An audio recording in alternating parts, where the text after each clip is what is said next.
के मंदिर में आके रख जाता था। ये केवल उसी को स्वीकार करते थे, कभी याचना करने के लिए जाते ही नहीं थे।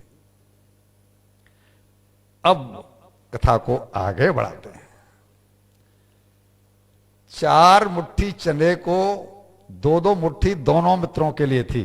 2 मुट्ठी सुदामा जी के लिए और 2 मुट्ठी कृष्ण के लिए। इनसे भूल क्या हुई कि भूख लगने के कारण, सर्दी लग रही थी क्योंकि बरसात पड़ रही थी और भूख लगी थी, सर्दी में भूख जरा बढ़ जाती है, ये 4 मुट्ठी खा गए। 2 मुट्ठी चने की चोरी का परिणाम, यदि 20 साल की उम्र में विवाह हुआ हो, 25 साल की उम्र में विवाह हुआ हो, और आज उम्र अगर सुदामा जी की 80 साल है, तो 65-70 साल तक कष्ट झेला है 2 मुट्ठी चने की चोरी। अब हम जरा अपने अपने अंदर झांक लें। शास्त्र में लिखा है, मैं नहीं कह रहा हूं, यथा धेनु सहस्त्रेषु वत्सा विदन्त मातरम तथा पूर्व कृतम कर्म कर्तारम बिंदते ध्रुवम। जैसे हजारों गायों में से बछड़ा अपनी मां को खोज लेता है और उसी के थनों में जाकर का अपना मुंह लगाता है। सब गाय एक सी नहीं लगती, हम तो पहचान नहीं पड़ती, सब गाय एक सी। लेकिन यहां लिखा है कि हजारों गायों में से बछड़ा अपनी मां के पास पहुंच जाता है। बत्सा विदंत मातरम, मतलब उसका बछड़ा जैसे मां को पहचान लेता है, वैसे ही तथा पूर्व कृतम कर्म, उसी तरह हमारे पूर्व के किए हुए कर्म ढूंढ लेंगे। कर्तारम बिंदते ध्रुवम, ध्रुवम लिखा है, ये ध्रुव सत्य है, इसको झुठलाया नहीं जा सकता, नहीं जा सकता, नहीं जा सकता। आप मेरे अपने हैं, जो भूलें हो गई वो हो गई। ये जान लें कि केवल 2 मुट्ठी चने का जब इतना कष्ट झेलना पड़ा है, भैया जी, बहनों, बहुओं, बेटियों, हम जो कर रहे हैं वो कौन से सांचे में फिट बैठ रहे हैं। क्योंकि ब्राह्मण वक्ता जब होता है ना, तो इन बातों को कह नहीं पाता। क्यों? उसे डर लगता है कि मेरे सामने सेठ लोग बैठे हैं। तो सीधी सीधी बात है कि जब ये कहा जा रहा है, तो एक तरह से आपको यही कहा जा रहा है कि भाई कुछ आपसे छोटी मोटी और बेईमानी हो रही है, कुछ कपट हो रहा है, कुछ अपराध हो रहा है। और वो बेचारा कैसे कहे, मुझे तो डर इसलिए नहीं है कि मैं तो आपका अपना हूं। अगर कोई नाराज होगा तो भाई उसके चरण पकड़ लूंगा, उसे मना लूंगा। ब्राह्मण तो आपके चरण नहीं पकड़ेगा। तो वो न बजे बांस न हो, क्या कहते हैं वो, न होगा बांस न बजेगी बांस, हो ही क्यों? हमें इसलिए नहीं है, हम तो आपके चरण पकड़ लेंगे। भाई हमसे भूल हो गई, आपसे हमने कहा, हम तो कहते हैं आप मत सुनो, हम तो दूसरों को सुना रहे हैं। ध्यान खींचना काम ये वक्ता का कर्तव्य है। अब कोई माने या न माने वो उसकी समझ। 2 मुट्ठी का ये हाल है। इन्होंने केवल तप किया है, तप किया है, तप किया और कुछ नहीं किया। हम आपसे अगला प्रश्न एक और करें। दान, धर्म, परोपकार, सेवा, 4 चीज है ना जो हम करते हैं। दान, धर्म, परोपकार और सेवा। इन 4 चीजों का फल क्या है जब ये पूर्णता को पा जाएं तब? बताओ कोई? स्वर्ग की प्राप्ति। इनकी पहुंच केवल स्वर्ग तक है, ये वैकुंठ प्रदान नहीं कर सकते। हमने सुनाया कि भरत जी परोपकार के चक्कर में ही तो पड़े थे। और हमको क्या लगता है कि हम किसी संस्था से जुड़ गए और जुड़ करके अपना बुढ़ापा उस संस्था के चक्कर में ही काट दिया और भजन की तरफ ध्यान दिया ही नहीं। हमको लगता है हम धर्म कर रहे हैं। किसी से पूछो क्या कर रहे हो, बोल फला धर्मशाला में मैनेजर हूं, वो फला आश्रम में ये हूं। अरे बाबा, बनियों को क्या गर्ज पड़ी है वहां पर नौकरी करने की? बोला जी सेवा दे रहे हैं। अरे बाबा, सेवा से आपको क्या मिलने वाला? केवल दोनों टाइम भरपेट रोटी के अलावा। ये मेवा मिलेगी मुक्ति, अपना काम करो जो अपने काम में आवे। और अब हम अगला प्रश्न ये कर रहे हैं कि भक्ति का फल क्या है। ठीक है, और तरीके से गाड़ा, भक्ति का फल क्या? भक्ति का फल केवल भक्ति। इस जीवन में हमारा देहांत हो गया, भक्ति पूर्णता को प्राप्त नहीं कर पाए। 6वें अध्याय का गीता के का और श्लोक है 37वां। अर्जुन ने पूछा है, प्रभु आपकी भक्ति करते करते कोई भक्त शांत हो जाए, शरीर उम्र तो अपनी है, वो तो कभी भी आएगी मृत्यु, तो क्या उसकी भक्ति बेकार गई? तब भगवान ने 41वें श्लोक में कहा है कि नहीं अर्जुन, प्राप्य पुण्य कृताम लोकान सित्वा शाश्वती समा शुचीनाम श्रीमताम गेहे योग भ्रष्टो भिजायते। जो ऐसा भक्त जो कि पिछले जन्म में योग भ्रष्ट हो गया, यानी वो पूरी योग अपने को पूर्णता को प्राप्त नहीं कर पाया, मैं उसको शुचि नाम श्रीमताम गेहे, उसे पवित्र परिवारों में और वो भी धनवान परिवारों में, श्रीमंतों के घर में जन्म देता हूं। क्यों? ऐस करने के लिए। वो चिंता उसकी खाने कमाने की मिट जाए कि आज कमाएंगे नहीं तो कल खाएंगे क्या। भगवान कहते हैं कि पवित्र घरों में और वो भी श्रीमंतों के घर में जन्म देता हूं, जिससे कि जैसे ही उसे मौका मिले वो अपनी भक्ति में प्रवृत्त हो जाए। लेकिन हमने क्या मान रखा है, अजी ये पैसा मिला है तो फिर 2-5 ये नहीं हो, 10-20 गाड़ियां नहीं हो, और ये नहीं हो, हर साल अगर यूरोप की यात्रा नहीं हो, और ये नहीं, तो फिर इस पैसे का लाभ क्या है? अरे बाबा, ये पैसा आपको परमार्थ के लिए मिला है, इसे औरों को खुश करो और खुश भी आनंद से इसका भोग लगाओ। तो फिर आधा घंटा चला गया, क्या करूं?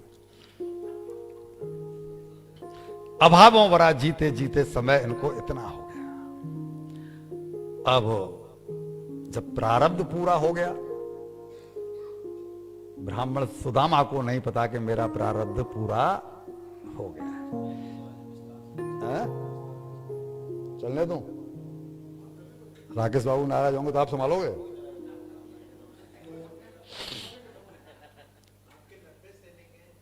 जब्बा बोलिए श्री बांके बिहारी की जय। बहुत बढ़िया, अच्छा लगता है जब आप मुझ में, मैं तो आपको मानता ही हूं अपना, लेकिन जब आप अपनापन दिखाते हैं तो हमारा उत्साह जरा बढ़ जाता है, सीना चौड़ा हो जाता है, अच्छा लगता है। तो भगवान अब देखे, ये तो प्रशांत आत्मा है और अयाचक व्रत लिए हुए है, ये कभी मेरे पास मांगने के लिए आएगा नहीं। आज तक नहीं गया तो अब क्या जाएगा? दूसरी बात यह कि इसको यह पता ही नहीं है कि इसका प्रारब्ध पूरा हो चुका है। भाई, जिन लोगों के प्रारब्ध फूटे हुए हैं वो कहां कथा भागवतों में जा पाते हैं, भजन में प्रवृत्त हो पाते हैं। और हम में से ऐसे बहुत से लोग हैं जिनकी के 25-30 साल की उम्र में ही भक्ति में मन रुझान हो गया है, उनको बड़ा सुंदर लगता है। और हम में ऐसे बहुत से भी लोग हैं जो 70 साल के हो गए, लेकिन तभी भी उनको कोई खास, ठीक है मौके पर चले गए टाइम पास करने के लिए, लेकिन रुचि कोई खास नहीं है। ये दोनों बात इस बात को इंगित करती हैं, इस बात की ओर इशारा करती हैं कि प्रारब्ध का चक्कर है ये। तब भगवान ने विचार किया कि मुझे ही कुछ करना चाहिए, क्योंकि सुदामा का प्रारब्ध पूरा हो चुका। हमने आपको बताया था अनग शब्द भगवान ने अर्जुन को कहा है। अनग, अग कहते हैं पाप को, अनग मीन्स निष्पाप। अब मेरा सुदामा निष्पाप हो गया है। जो इससे 2 मुट्ठी का जो इसके ऊपर कलंक लगा, वो कलंक इसका, यानी मैंने इसको इतना तपाया है, इतना तपाया है कि अब इसमें कोई शेष रह ही नहीं गया पाप। और आज भगवान एक ब्राह्मण का रूप लेके और इनकी कुटिया पर आए हैं। वो भी कब? जब सुदामा जी और अपनी त्रिकाल संध्या के लिए और नदी किनारे गए हुए हैं। भिक्षामि देहि भिक्षामि देहि, ब्राह्मण के रूप में आकर के जो स्वर गुंजायमान किया है, सुशीला जी बाहर निकल के आए। पत्नी सुशीला बाहर निकल के आई, चौंक गई कि हमारे घर पे कोई याचक, हमारे घर पे कोई भिक्षुक, और वो भी ब्राह्मण। यहां तो सबको पता है कि हमारे यहां 2-2, 3-3 दिन तक चूल्हा नहीं जलता। वो गांव ही ब्राह्मणों का था, वो गांव ही पूरा ब्राह्मणों का था। प्रसंग यही आता है। तो यहां तो एक तो सब ब्राह्मण हैं, तो उन सबको तो कहीं जाना नहीं, वो हमारे यहां क्यों आएंगे। दूसरे आसपास सबको पता है कि सुदामा तेजस्वी तपस्वी ब्राह्मण हैं, लेकिन उनके घर में 2-2, 3-3 दिन तक चूल्हा नहीं जलता। बाहर निकल के आई तो बड़ी ही संकोच के साथ बोली, विप्रदेव आप लगता है कहीं बाहर से आए हैं। क्यों देवी? कि यहां तो सबको पता है कि हमारे घर में तो अन्न का एक दाना भी नहीं होता। विप्रदेव हमारे घर में 3 दिन से चूल्हा नहीं जला है। जीवन में पहली बार मेरे दरवाजे पर एक भिखारी आया, एक भिक्षुक आया, और मैं इतनी अभागी हूं कि ये कहना पड़ रहा है आपसे कि मेरे घर में अन्न के 2 दाने भी नहीं है। भगवान तो आए थे केवल उसको ये बताने के लिए कि मैं सुदामा जी का मित्र हूं। तो बोले, देवी क्या ये घर सुदामा जी का नहीं है? बोला, हाँ घर तो सुदामा जी का ही है। तो ऐसा कैसे हो सकता है? क्यों विप्रदेव, क्यों नहीं हो सकता? अरे वो तो द्वारकाधीश के मित्र हैं। ये नहीं कहा है कि सुदामा के द्वारकाधीश मित्र हैं, ये कहा है कि वो तो द्वारकाधीश के मित्र हैं। और द्वारकाधीश के मित्र के यहां 3-3 दिन तक चूल्हा नहीं जले, तो हे देवी इस बात पर कौन भरोसा करेगा? ब्राह्मणी बोली, विप्रदेव हो सकता है ऐसा ही हो, लेकिन मुझे पता नहीं कि मेरे पति उनके मित्र हैं। उन्होंने मुझे आज तक कभी बताया ही नहीं है। लेकिन सत्यता विप्रदेव यही है कि मेरे घर में 2 दाने भी नहीं है, और मैं आपको सिवाय नमस्कार करने के कुछ देने की पोजीशन में। भगवान का उद्देश्य पूरा हो चुका था। उनको तो केवल यह बताना था कि अब यहां से भूमिका इसकी शुरू होगी। मैंने अपना काम कर दिया, मेरा रोल पूरा हुआ।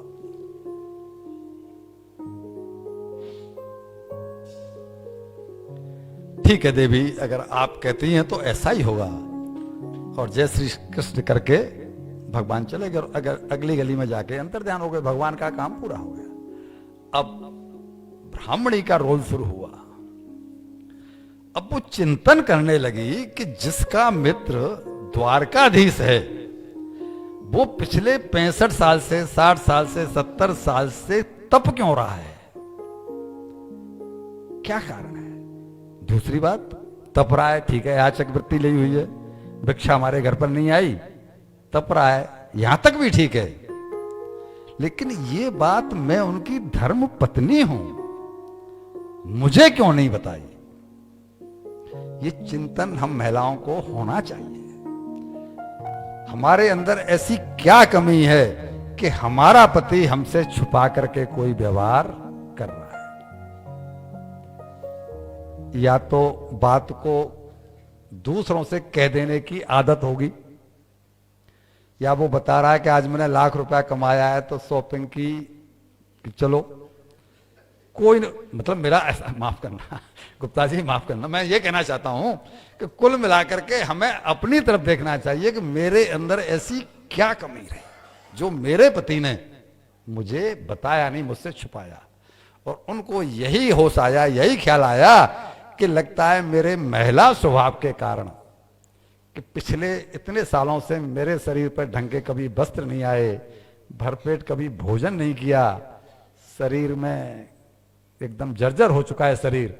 सोचा हुआ कहीं ये महिला स्वभाव के कारण मुझसे ये नहीं कहे कि जब तुम्हारे मित्र द्वारकाधीश हैं तो जाके थोड़ा सा,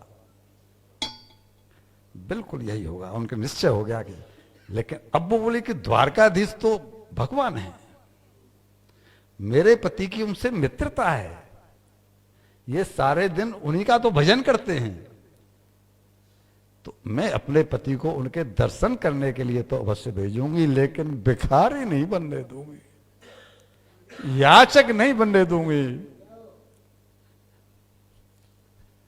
और जब शाम को सुदामा जी लौट के आए हैं, प्रसन्न पत्नी का चेहरा देखा, क्या बात है देवी, आज तुम्हारे चेहरे पर बड़ी प्रसन्नता है, ऐसा क्या हुआ है देवी? क्या घर में कहीं से भिक्षा सीधा आ गया है? जो नहीं नाथ, सबको सीधा देने वाला आज हमें एक उसके कुछ और ही लीला लगती है, होने वाली है, क्योंकि आज एक विप्र हमारे घर पर आए थे और उन्होंने बताया कि वो आपके मित्र हैं, द्वारकाधीश का नाम ले रहे थे कि द्वारकाधीश आपके मित्र हैं। तो मेरे चेहरे पर प्रसन्नता इसलिए है कि द्वारकाधीश तो भगवान कृष्ण हैं और वो आपके इष्ट हैं, आप उन्हीं की पूजा करते हैं। तो आपके इष्ट के पास मैं आपको जाने के लिए कह रही हूं, आप चले जाओ और अपने इष्ट के दर्शन करके आओ। सुदामा जी को सांप सूंघ गया कि इतने दिनों से जिस बात को मैं छुपाए पड़ा था, आज कौन आया जो इसको ये बात बता गया।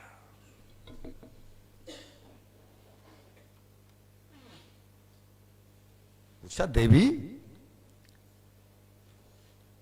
कहां से आया था? बोला नहीं मालूम। उन्होंने बताया बस इतना ही, और जब मैंने कहा कि हमारे घर में कुछ देने को नहीं है, वो चले गए।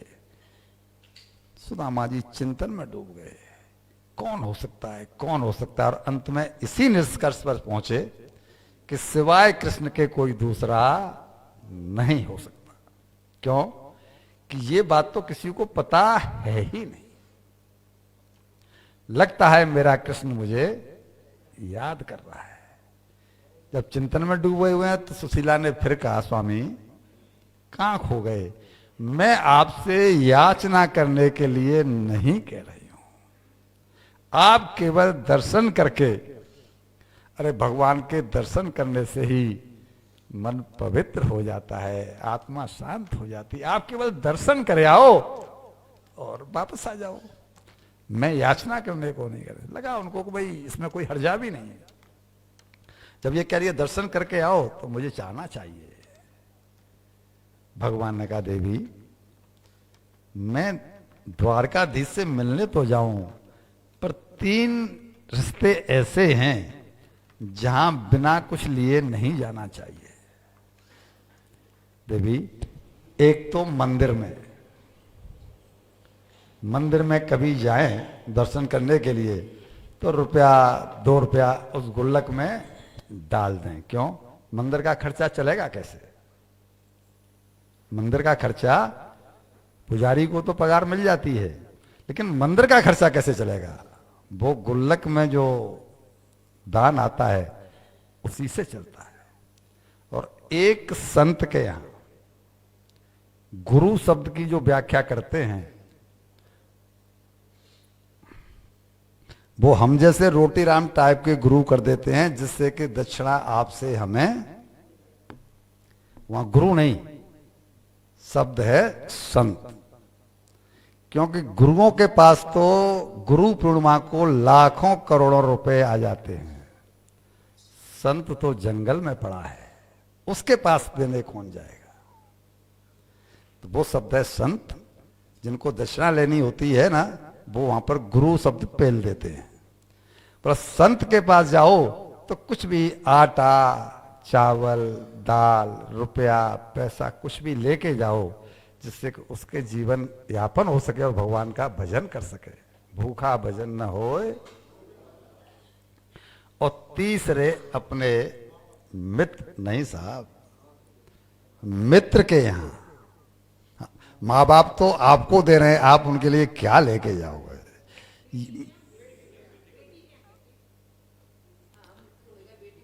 अरे बाबा, बाबा, अरे शारदा जी, बेटी आ गई लौकिक स्तर पर और हमें इस समय सुदामा जी के स्तर पर। बेटी को तो ठीक है, लेकिन लौकिक स्तर हुआ ना, वो सामाजिक व्यवहार हुआ।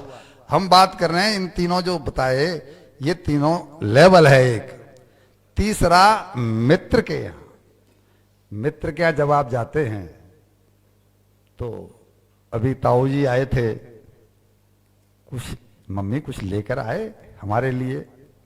बालक पूछते हैं। चाचा जी आए थे, कुछ लाए? ताई आई, चाची आई, मौसी आई, कुछ लेकर के आई? बालक तो अबोध हैं, वो क्या जाने कि भाई ये क्या होता है। उनको पता है कि जब कोई घर में आता है तो कुछ लेकर के तो पूछ लेते हैं सहज भाव से। और मेरे कृष्ण से 3 रिश्ते हैं। मेरा मित्र भी है, मेरा इष्ट भी है, और एक वो राजा भी है। राजा के यहां भी खाली हाथ नहीं जाना चाहिए। हमने राजा की जगह पर मंदिर शब्द इसलिए लिया है कि मंदिर की व्यवस्था वो हमारे और आपके पैसे से चलती है। राजा तो राजा है, तो वहां कोई खास बात नहीं है। राजा भी कोई है तो वो लौकिक स्तर पर है, जैसे कि बेटी की बात आई, वो लौकिक स्तर पर है। हमने तीनों को जो लिया है वो थोड़ा ऊंचे लेवल पर लिया है। तो मैं, हमारे घर में कुछ है नहीं, जाऊं तो क्या लेके जाऊं? सुशीला बोल पड़ी, स्वामी मैंने आज तक अपने घर के लिए कभी किसी घर के में जाकर के भिक्षा नहीं मांगी। आज मैं भगवान के लिए भिक्षा मांगने जाती हूं। जिस जगह जो कुछ भी मिल जाएगा मैं ला करके आपको देती हूं। अगर सुशीला भिक्षा मांगने गई थी तो जब 4 मुट्ठी चावल मिले तो 1 मुट्ठी अपने यहां क्यों नहीं रख लिया? 3 दिन से चूल्हा नहीं जला है। कह रही हैं मैं अपने लिए नहीं, आपके इष्ट के लिए भिक्षा मांगने जाती हूं। उस ब्राह्मणी ने अपने आप को धन्य माना कि सुदामा जैसी तपस्वी की पत्नी, और आज हमारे घर में ये बोल करके आई है कि बहन तेरे घर में कुछ हो तो मुझे दे दे, मेरे पति द्वारकाधीश के दर्शन करने जा रहे हैं। इससे बड़ी धन्यता मेरी क्या हो सकती है बहन? अधिक कुछ तो नहीं, लेकिन हां चावल पड़ा है, तंदुल। उसने 4 मुट्ठी तंदुल बांध करके एक पोटली में सुदामा जी की पत्नी को दे दिए। सुदामा जी की पत्नी ने सुदामा जी को दिए कि आप इनको ले जाओ। वे तो भाव के भूखे हैं, उन्हें ये नहीं देखते वो कि 56 भोग हैं या साग पात है। आप ये लेके जाओ। और पड़ोस के ब्राह्मणों के घर से या चित्वा चतुरो मुष्ठीन, चतुरो मुष्ठीन 4 मुट्ठी विप्रान पृथक तंदुलान ला करके पतिदेव को दे दिए। और अब सोचा कि भगवान से मिलने जा रहे हैं और मेरा आज तक भगवान से कोई संबंध जुड़ा नहीं है। बिना संबंध ज्ञान के और बात बनती नहीं है।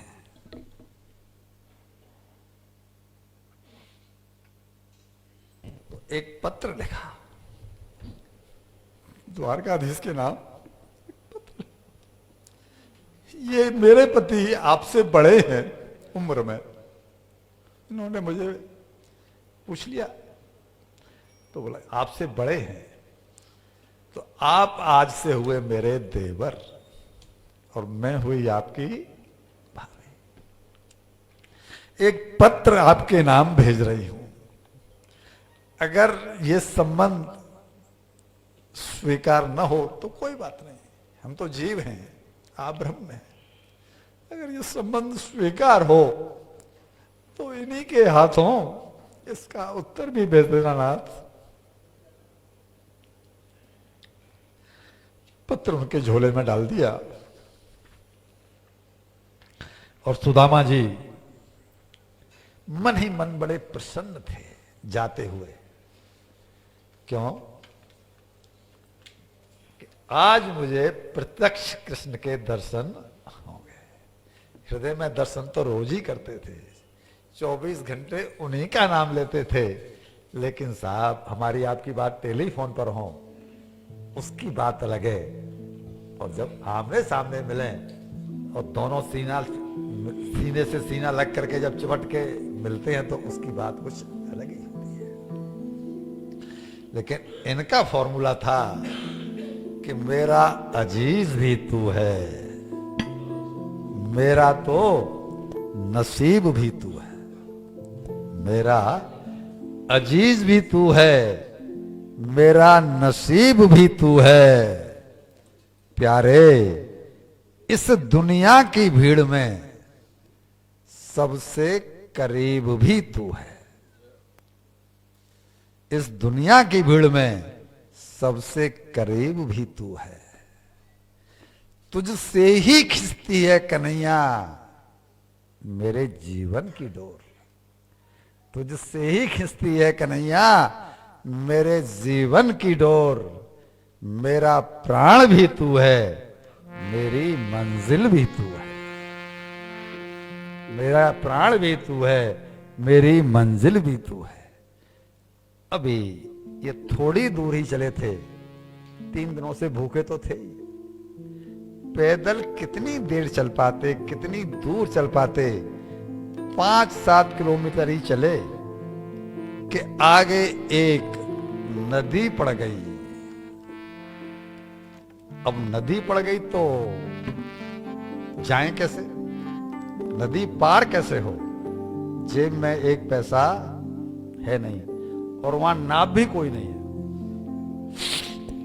वहां नाव भी कोई नहीं है और एक जेब में पैसा भी नहीं है। क्या करेगा भक्त? किनारे पे बैठ के आर्त पुकार कर रहा है, हे कृष्ण तेरे दर्शन करने के लिए आ रहा हूं, ये नदी कैसे पार होगी मुझे नहीं पता। वो जो हमने आपको दुआ सुनाया था कि तुझसे नहीं सुलझे जब तेरे उलझे हुए धंधे, तो भगवान के इंसाफ पर तू छोड़ दे बंदे,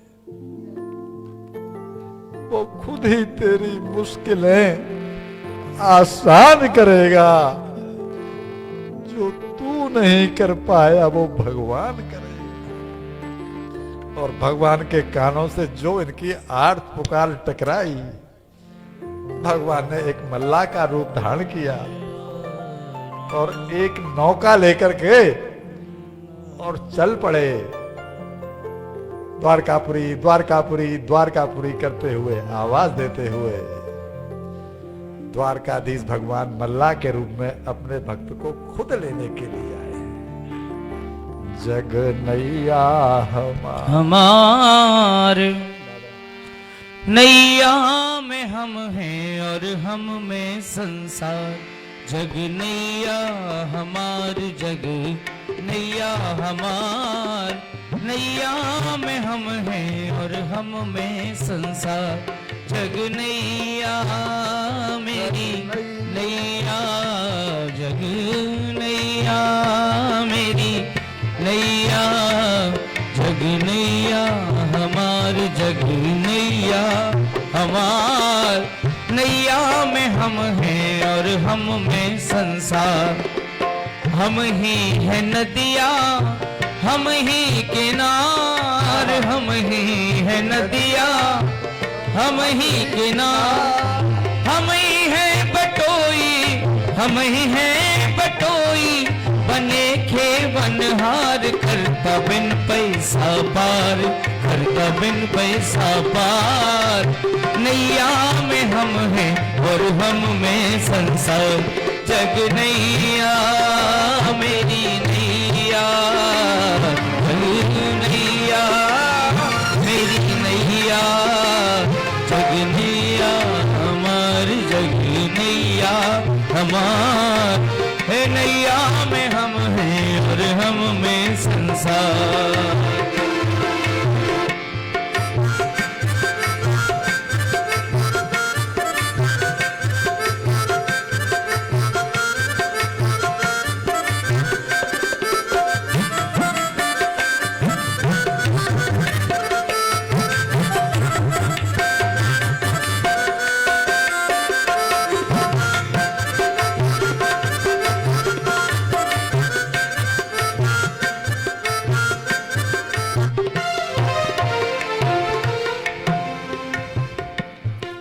द्वारकाधीश नौका लेकर आ तो गए। सुदामा जी तो सुदामा जी हैं। बोले भैया बैठूं कैसे, मेरे पास पैसा देने को नहीं है। कोई बात नहीं विप्रदेव, आशीर्वाद देने को तो है ना। पैसा तो मैं सबसे कमाता हूं, दिन भर नौका चलाता हूं तो पैसा तो मुझे मिल ही जाता है। आप तो केवल आशीर्वाद दे दो, मेरे लिए वो बहुत बड़ी संपत्ति है। हाँ भैया आशीर्वाद जरूर दूंगा, तेरा संसार तेरा परिवार भला भला। आओ विप्रदेव बैठो। भगवान लेके गए और पल्ली पार जो है उतारा है। आशीर्वाद दे करके भगवान तो अंतर ध्यान हो गए। अब सुदामा जी इधर उधर देख रहे हैं कि ये चला कहां गया। उन्हें क्या मालूम को उनको लेने के लिए कौन आया है। पूछते पूछते पहुंचे द्वारकापुरी के भगवान कृष्ण के महल में। भगवान कृष्ण के यहां ये आदेश दिया द्वार वालों को कि जो कोई भी दरवाजे पर आ जाए ब्राह्मण, उस ब्राह्मण को बिना हमसे पूछे वो जो चाहे, रहने को तो ठिकाना दे देना, खाने को तो भोजन दे देना, पहनने को तो वस्त्र दे देना, कोई निराश नहीं जाना चाहिए। द्वारपाल ने वही पूछा, कहिए ब्राह्मण देव क्या सेवा करें आपकी, क्या इच्छा है। कह दिया सुदामा जी ने, भैया मैं याचक नहीं हूं। तो फिर क्यों आए? याचक नहीं है तो फिर क्यों आए? तो इसलिए आए कि तुम्हारे जो स्वामी है ना कृष्णचंद्र,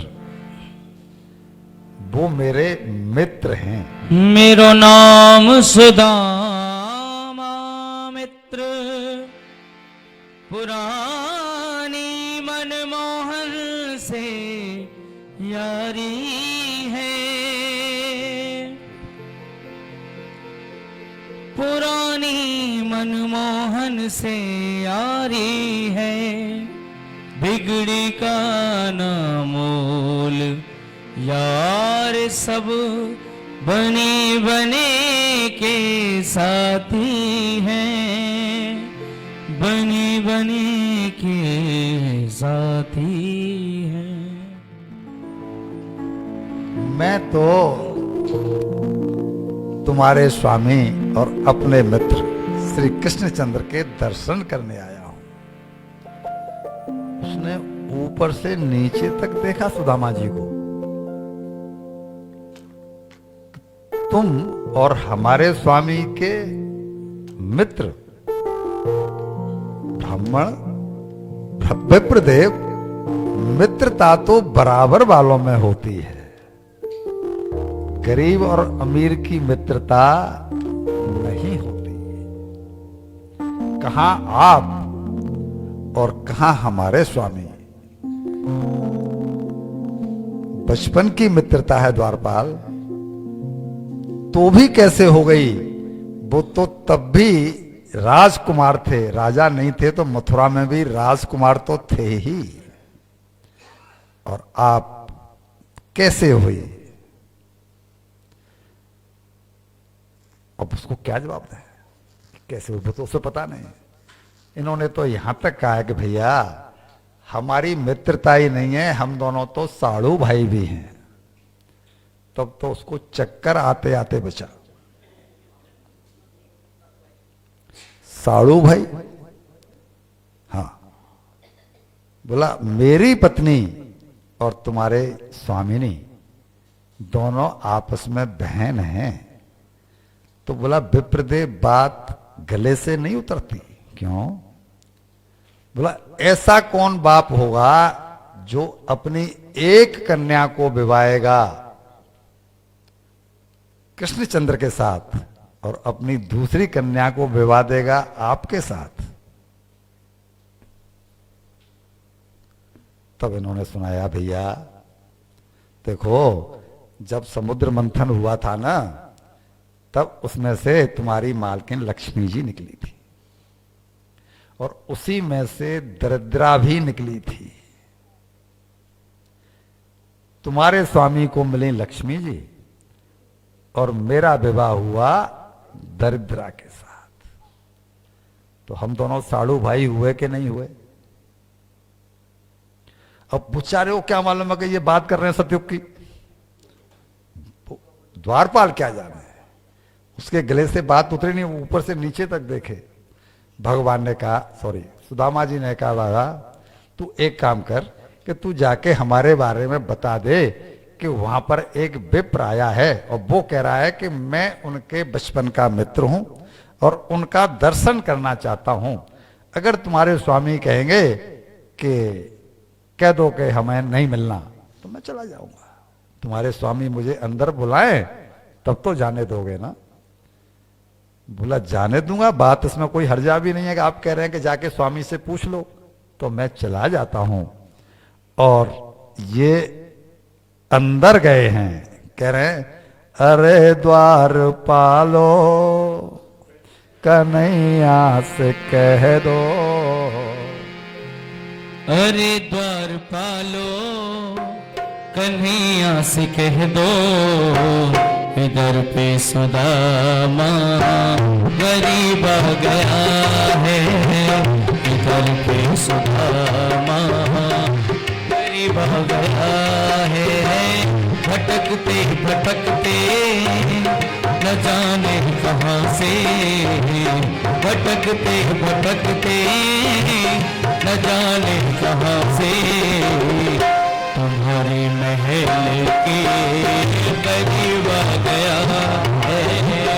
इधर पे सुदामा करीब आ गया है।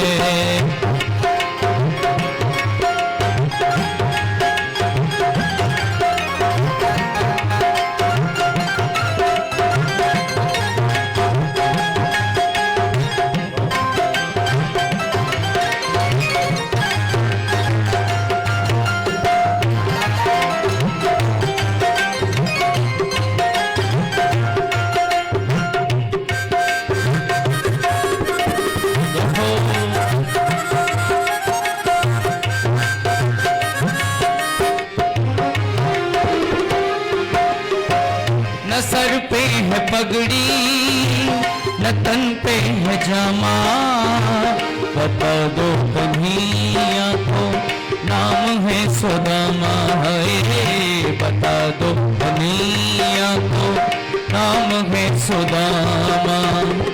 न सर पे है पगड़ी न तन पे है जामा, ओ बता दो कन्हैया को नाम है सुदामा है। न सर पे है पगड़ी न तन पे है जामा, बता दो कन्हैया को नाम है सुदामा है। बता दो कन्हैया को नाम है सुदामा।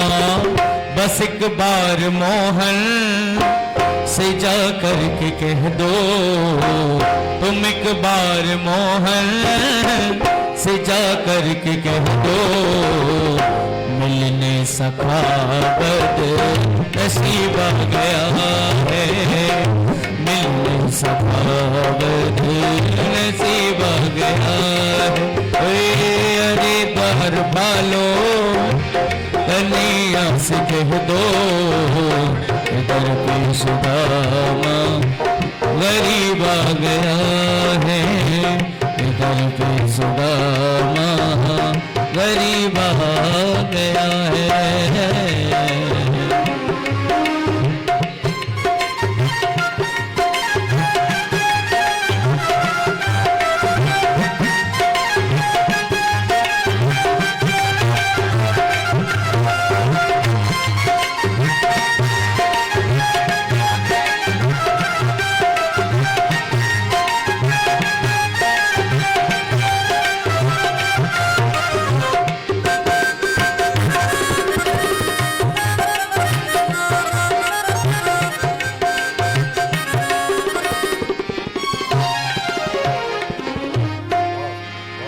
बोलिए श्री द्वारकानाथ की।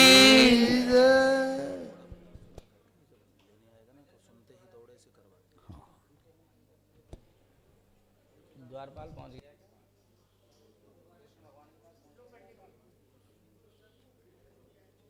अपने दरबार में भगवान बैठे हैं, भगवान कृष्ण अपने राज दरबार में बैठे हैं। द्वारपाल बोला, विप्रदेव मैं जाता हूं, लेकिन जब तक मैं वापस नहीं आ जाऊं तब तक आप मेरे पीछे पीछे नहीं चलना और यहीं पर इंतजार करना।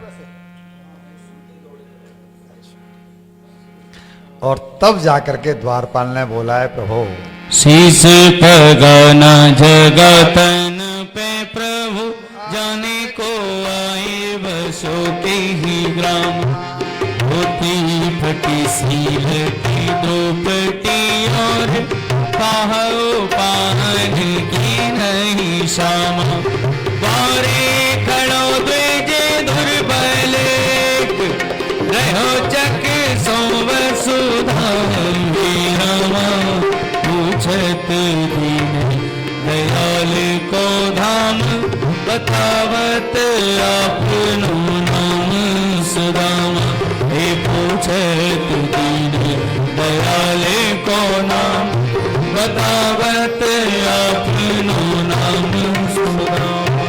और जैसे ही द्वारपाल ने बोला कि बतावत आपनो नाम सुदामा, तो दौड़े ही ये सुनते ही दौड़े चले आए मोहन, लगाया गले से सुदामा को मोहन, लगाया गले से सुदामा को मोहन, कि सुनते ही दौड़े चले आए मोहन, तो लगाया गले से सुदामा को मोहन, कि सुनते ही दौड़े चले आए मोहन, लगाया गले से सुदामा को मोहन, लगाया गले से सुदामा को मोहन। हुआ रुक्मणी को बहुत ही अचंबा, हुआ रुक्मणी को बहुत ही अचंबा, ये मेहमान कैसा अजीब हो गया है, ये मेहमान कैसा अजीब हो गया है। अरे द्वार भालो कन्हैया से कह दो इधर पे सुदामा